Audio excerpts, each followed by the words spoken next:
பெங்களூரில் 41 வயசு இளைஞர் டிசிஎஸ் கம்பெனியில் வேலை செய்கிறாரு. ஒர்க்கை முடிச்சுட்டு வீட்டுக்கு வரும்போது ஏதோ கடைக்கு போயிருப்பார் போல். அப்புறம் அங்கேருந்து வீட்டுக்கு வந்திருக்காப்புல. செப்பலை கழட்டி போட்டு வீட்டுக்குள்ளே போய் தூங்கினவர் தான். காலையில் ஆள் உயிரோடு இல்லைங்க. அவங்க ஃபேமிலி மெம்பர்ஸு செப்பல் கிட்ட ஒரு பாம்பு கிடந்திருக்கு. அதை பார்த்துட்டு உள்ளே போய் பார்த்துருக்காங்க. வாயில் நுர காலில் ரத்தத்தோடவும் இருந்திருக்காப்புல. உடனே ஆஸ்பத்திரிக்கு கூப்பிட்டு போயிருக்காங்க. ஆனால் உயிரோடு இல்லை அவர் அப்படின்னு சொல்லிட்டாங்க. இவர் காலில் கடிச்சது, ஆனால் கால் வலி ஏற்பட்டிருக்கும். அப்போவே அவர் ஆஸ்பத்திரிக்கு போயிருக்கலாம்ல, ஏன் போய் தூங்கிட்டார் அப்படின்னு நீங்கள் கேட்பீங்க. அவருக்கு முன்னாடி ஒரு ஆக்சிடென்ட் ஒன்று நடந்திருக்குதான் சில வருடங்களுக்கு முன்னாடி காலில்.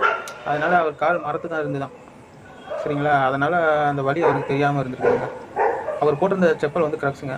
இந்த க்ரக்ஸு, ஷூ, இந்த மாதிரி காலணிகள்லாம் அணிபவர்கள்லாம் உள்ளுக்குள்ளே ஏதாவது பாம்புகள் இருக்குதாங்கிறத நீங்கள் செக் பண்ணிக்கிட்டு தான் அணியணும்.